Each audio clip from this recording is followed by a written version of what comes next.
Hello, my name is Ángel Andrés Rosario Rivera, and this is my school work presentation of allusions in the novel When I Was Puerto Rican. But first of all, what exactly is an allusion? Well, an allusion is a reference to a person, place, event in history, etc., well known in the country or the world. An example of this is when somebody is a very smart guy or girl or person, and somebody makes a reference to Albert Einstein, one of, if not the most intelligent man in history. In the background, we see this sentence: "He was the Einstein in our physics class."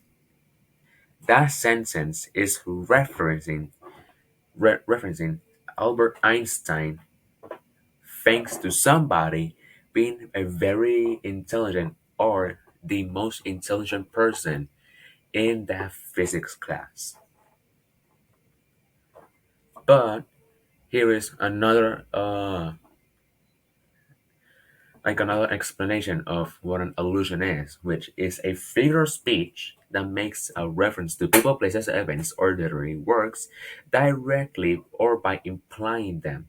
It is up to the audience to make the connection. Another example is he's a real Romeo with the ladies. This is an allusion to the book or the novel Romeo and Juliet, which is about two people who fall in love and they are stuck at their homes with the parents, so they run away and then they die with in love with each other. There are six types of allusions. The first one being an historical allusion, which is a reference made to commonly known events in history. An example: the American Civil War. When somebody tells somebody, my family is having a civil war in our home, that is making a reference to any civil war in history. But for in this case, we're talking about the American Civil War. The second being a cultural allusion, which is a reference which references something in popular culture and knowledge, whether music, artwork, films, or celebrities. What does this mean? Let's say you're a big fan of a music group, and they sing extremely well, and then you hear your neighbor singingly awesome, like as well they have a beautiful voice when singing. Then you tell somebody that person is a Mark Anthony, which is a Puerto Rican singer. That is referencing uh that is a cultural allusion referencing a celebrity. The third one is a literary allusion. The example you see is already what I discussed, Romeo and Juliet. But to know what a literary allusion is a type of allusion that makes reference to another text. The text alluded to it is most commonly a classic. For example, again, Romeo and Juliet. The fourth one is a political allusion, which is a type of allusion made that draws ideas from any parallels, criticizes, or commends political climates or incidents. An extremely well known history that happened in the United States is the Watergate incident, which is very just it's weird but heavily controversial because that because the incident was the main reason why the president of the United States, Richard Nixon, got impeached and had to step down from being president of the United States from the 1970s, I think. I don't remember exactly when happened the the Watergate incidents. But some people uh, broke into like an office and stole documents and documents and documents that had a lot of weight against the other presidential candidate that was going against Richard Nixon.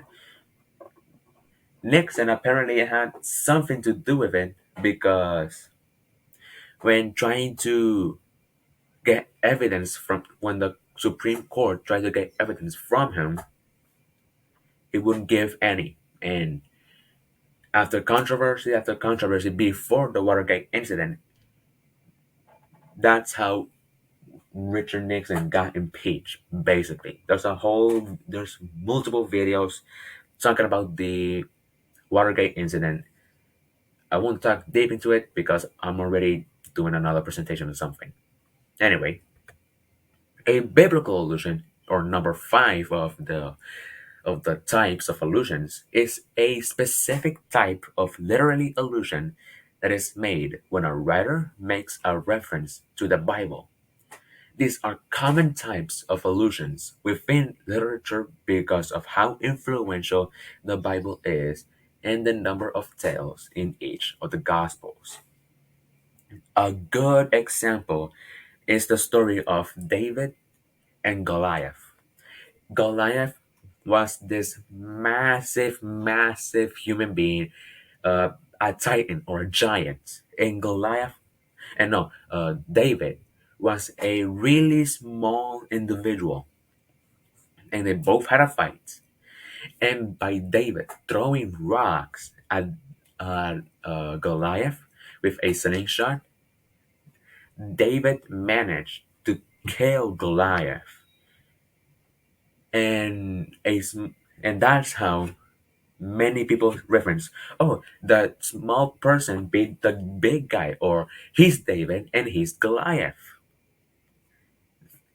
They're referencing that because that's a biblical allusion or a story that is mentioned in the Bible. And the final allusion, or the type of allusion, is the mythological and classical allusion, which is another type of literary allusion that reference mythological characters or themes or references to Greek or Roman literature. For example, the Pandora's box. Here is a example that is in the screen. Don't worry about your homework. Let's go see a movie. Allison persuaded Holly, but Holly had a feeling inside that blowing off her homework might be like opening Pandora's box. What it's meaning to is a tempting opportunity that could be disastrous, something that leads to a lot of unexpected trouble. And if you're asking, what is Pandora's box? Well, Pandora's box was when a god, I think, I'm not really sure, but a god gave somebody, I think another god, like a box. And they said, if you open this box, there will be a lot of gifts. You will receive gifts and gifts and gifts. What were those gifts? Sadness, depression, natural disasters, everything that could have gone wrong, it went wrong. That is exactly what Pandora's box is. If you open the box, nothing but awfulness will come out. That's why when people say, do not do that or you're opening Pandora's box, that's what they mean. Depression, sadness, awfulness, everything bad. Everything bad. Now, now, aside from the illusions, let's see why what they see reasons why the author or from the novel When I Was Puerto Rican, Esmeralda Santiago uses specific allusions. Reason number one, to be able to set an atmosphere and setting for the story. An example, half of the novel is in Macun, which is in Tua Baja, Puerto Rico. That is most of when the novel is taking place. But there are other places like San Juan, Brooklyn, a lot of places, just a lot of places. Reason number two, to help contextualize a story by referencing a well-known person, place, events, or another literary work. An example, this is an example that I've already mentioned, but I'm gonna mention it again, just for closure. If a family is in absolute chaos, fighting each other verbally, physically, etc., the person can reference a civil war. Like the example that I mentioned earlier in the video, my family is having an awful civil war. That means that there are two sides of the story, and they both think they're in the right, and they're just having discussion after discussion after discussion, even fights. Is madness.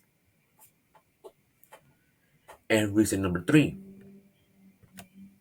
to be able to promote or to pay tribute to a novel, movie, place, etc.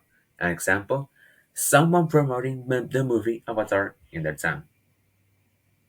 What it's doing is that Esmeralda mentions a lot and a lot of multiple places, like the reason number one, Macun.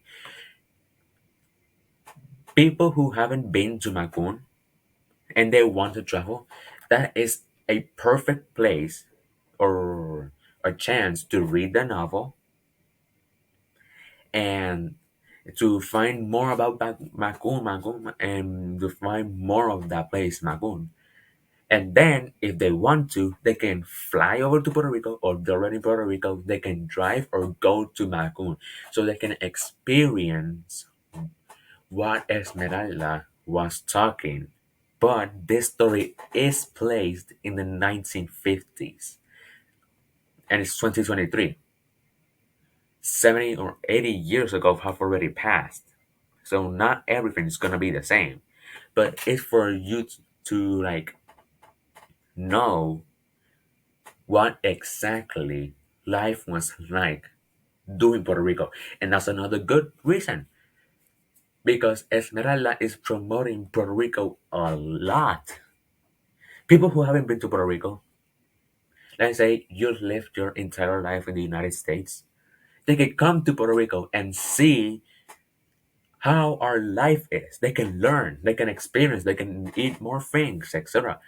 And by doing so, let's just hope that when a Puerto Rican goes to the United States next time, they don't immediately get a racist word thrown at them, because there's a lot of racist people in America, especially the racist people coming down on black people, Asian people, Mexicans, Puerto Ricans, a lot.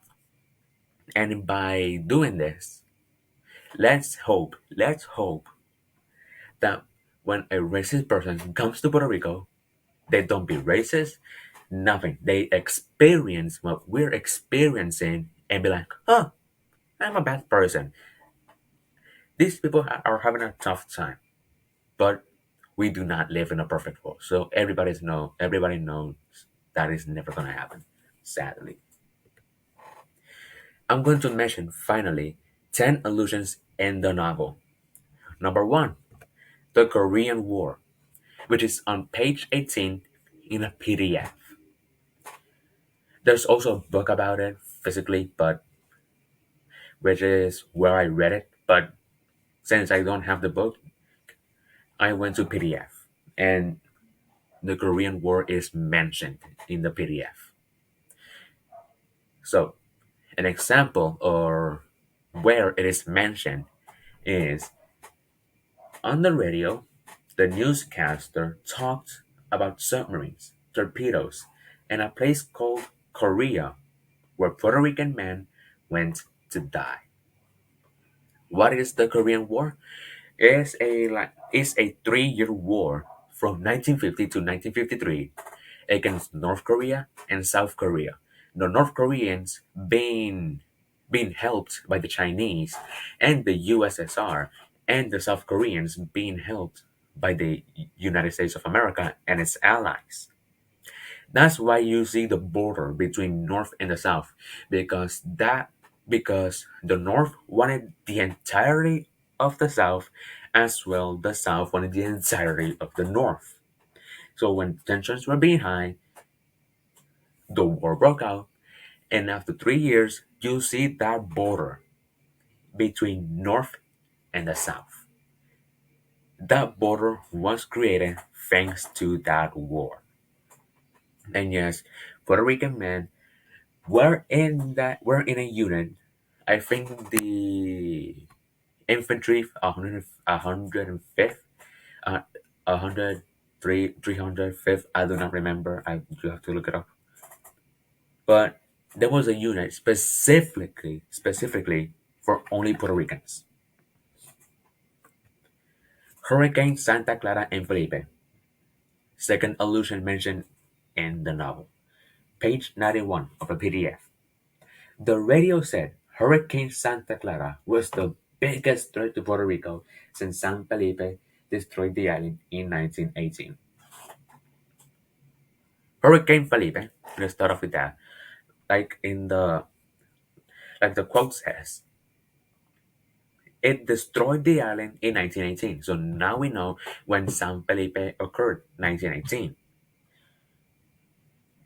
And then since the setting of the novel is in the 1950s and a little bit in the 60s, and since when this is mentioned is chapter 4 or 5th, it is still in the 50s. So now we know when Santa Clara occurred in the 1950s. But when you think of Santa Clara and San Felipe, just think of these three hurricanes: Hurricane Irma, Maria, and Fiona.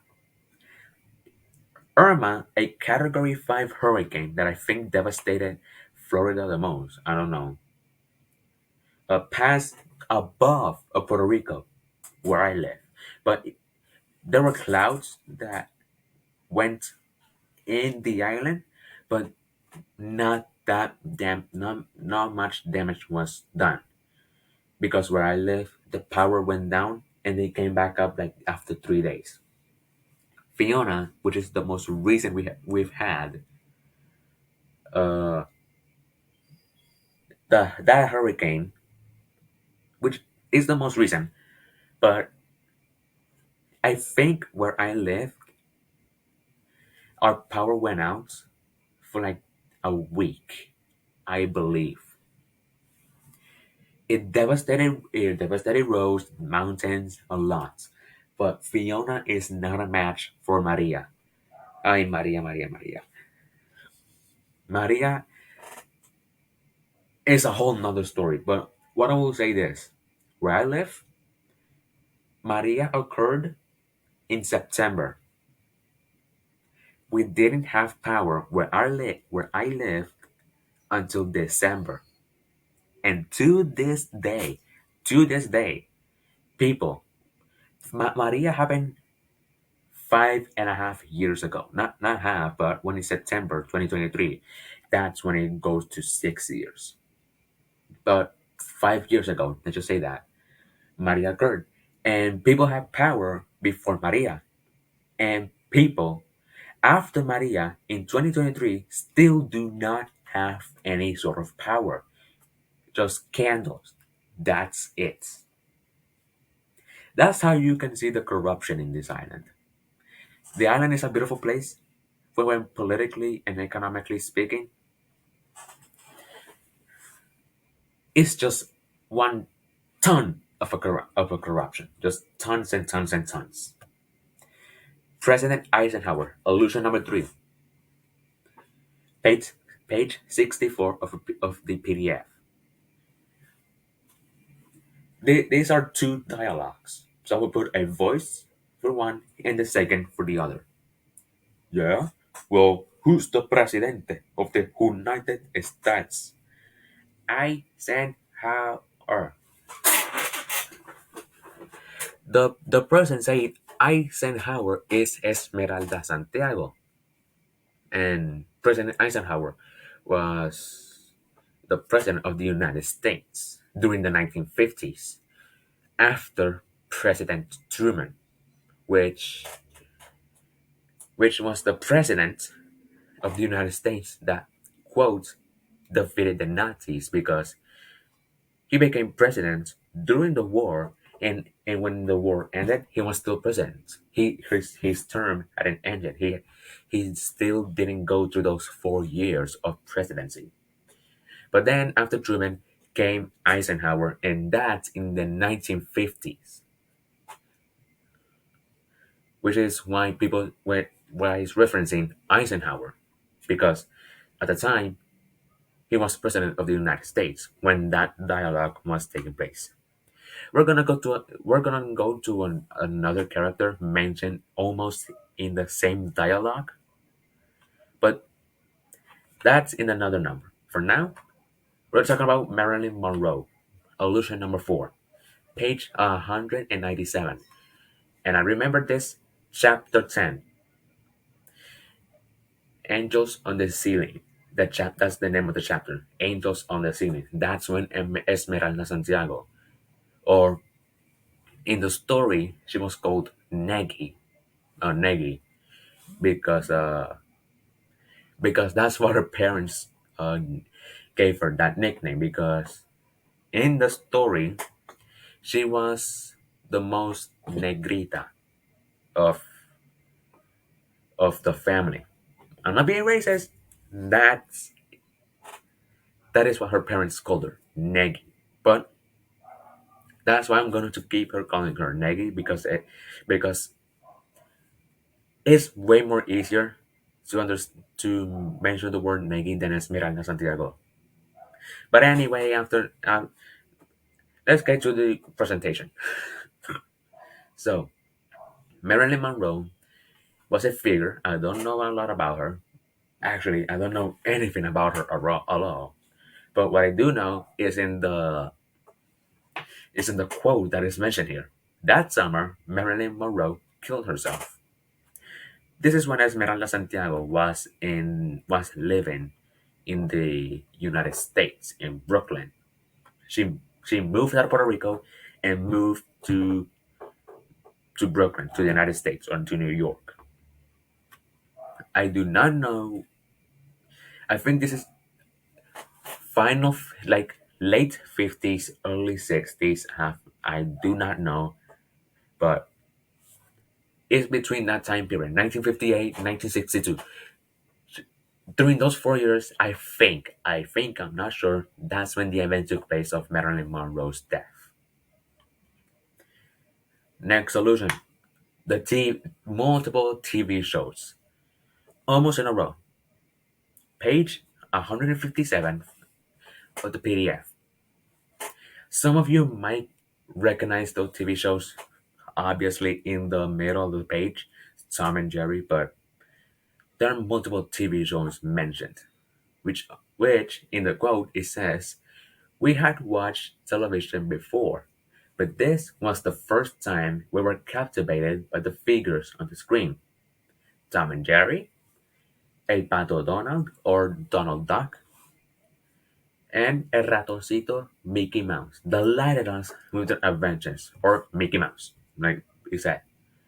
Superman burst through walls, lifted cars, and caught people falling off buildings before they hit the ground.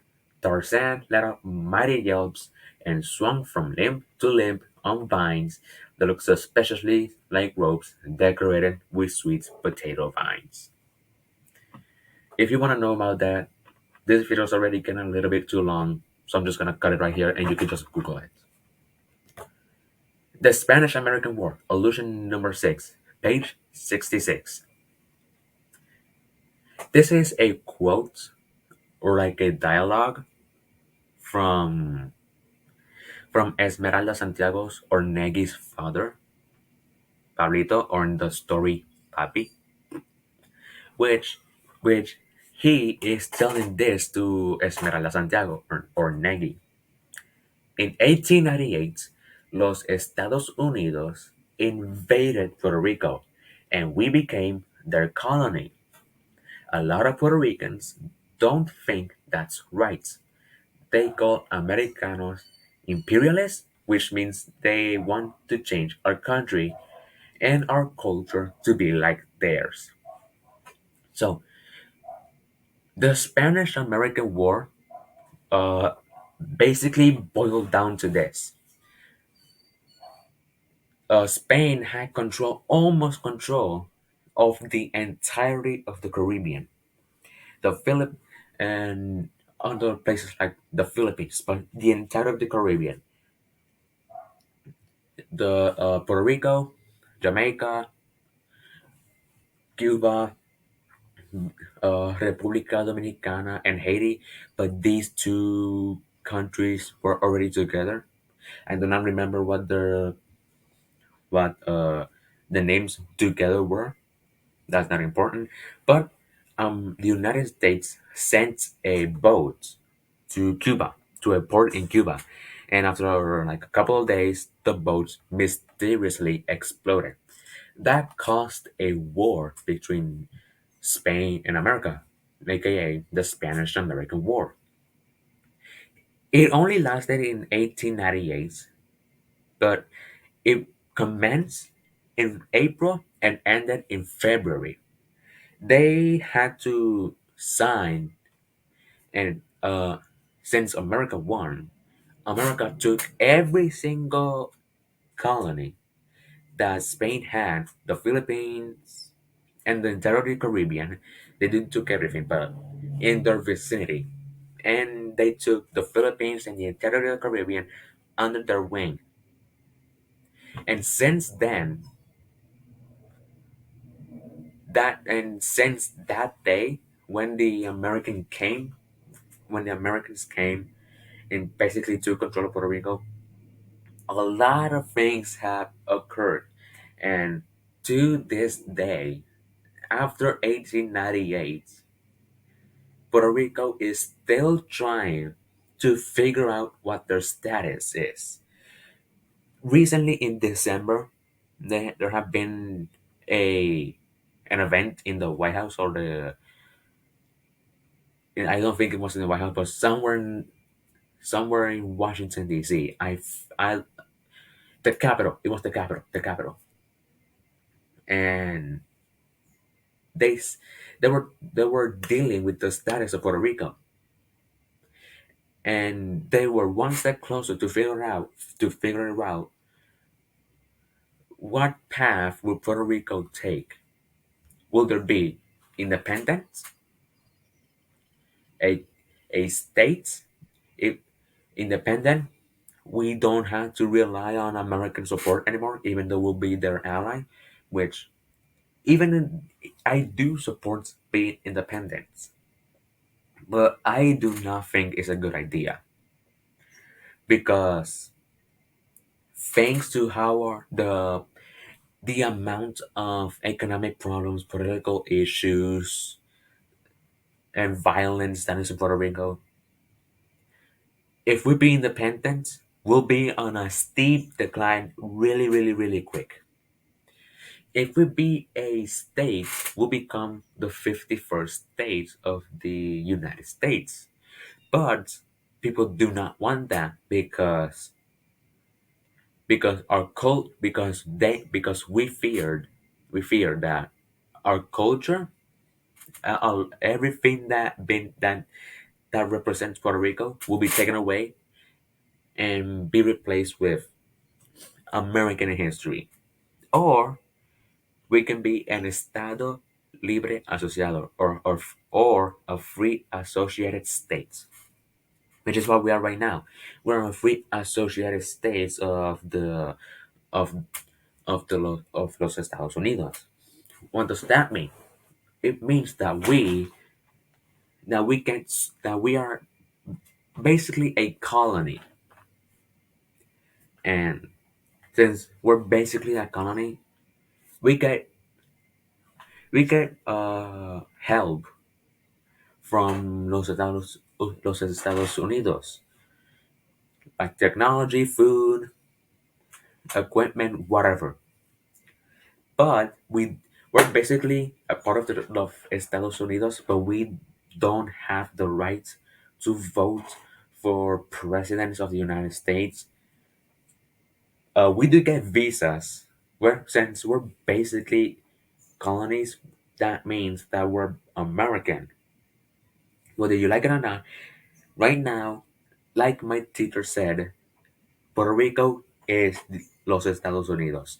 This is property of of los Estados Unidos, and if we can manage to change that, I'm torn between these three. I'm torn of being of an I'm fine with being an Estado Libre Asociado, but I do also want to change.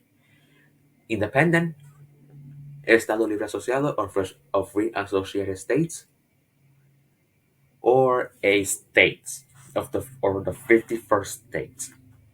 I'm torn between these three because I do want Puerto Rico to be free, but that will cause a hell of a consequences. I do want to be a colony because I want those laws. I want those laws. I want to vote for president. I want to change. I want to make history, like make history, vote, whatever. But I don't think it's an actual good idea. A good idea because that means that our culture will be erased. And I'm fine with being a free associated state, but it's been too damn long. It's been too damn long. In the 1950s, we became the free associated states of los Estados Unidos. And at that period in the 1950s, everybody was happy. Everybody was happy. We had a culture, we had everything, and we were part of los Estados Unidos.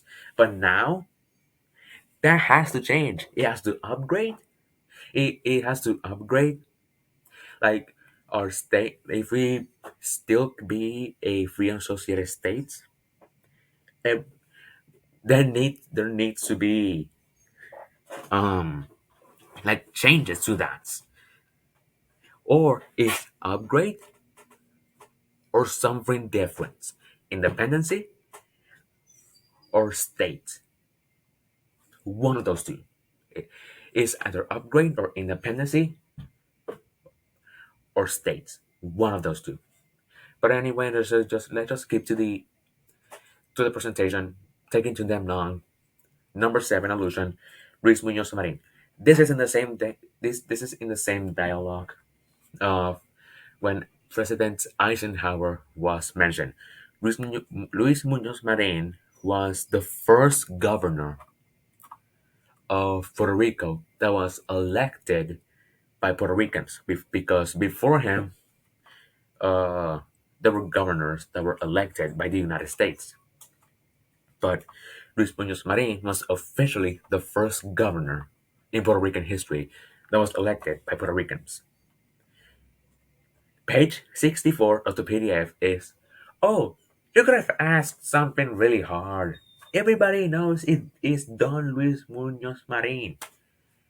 Eh, Remember, the setting is in the 1950s, and Luis Muñoz Marin was governor during the 1950s.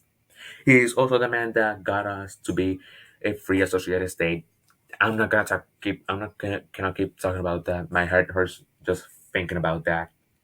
But illusion number eight. Oh god dang, I forgot about it. The free associated state. God. Page 58. I've already talked about the free associated state. I'm not gonna keep on doing that. I'm just gonna read the quotes. We were all to go to the central communal before school to get breakfast, provided by the Estado Libre Asociado or Free Associated States.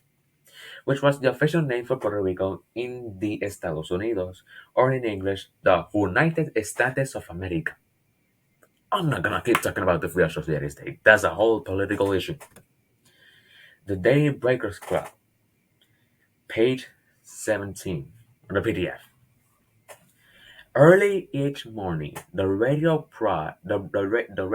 brought us a program called the Daybreakers Club, which played traditional music and poetry of the Puerto Rican country dweller, the Jibaro.